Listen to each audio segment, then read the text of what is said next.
hello guys, এ দেখা সবর্ণ নাখা নদীটা পাইরা হয় আর বিশাল তোর আগে একটা দেখান ঝাড়খণ্ড বর্ডার এটা হলে ঝাড়খণ্ড বর্ডার তোরা দেখি যা এটা হলে ঝাড়খণ্ড বর্ডার এত কাম করে পৌঁছি গেল সাইড আমরা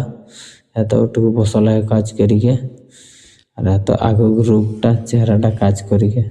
এত এটা কমপ্লিট হয়ে গেলে তোরা লাইভ শেয়ার কমেন্ট করবে ভালো লাগলো না এত দেখা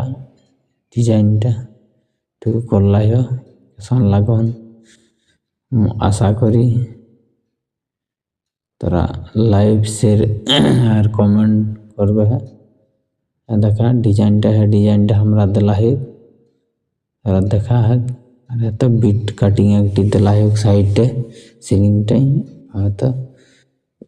ওর বাদে এত এশিয়ান পেন্ট कर रही है रंग एशियन पेंट आवर है सब रहता है टिया अकला है और रहता है फुल डेकोरेशन लागे है तरह मतलब काम से के तो चला देखला आई गला है तरह सब टुकु सुना देखा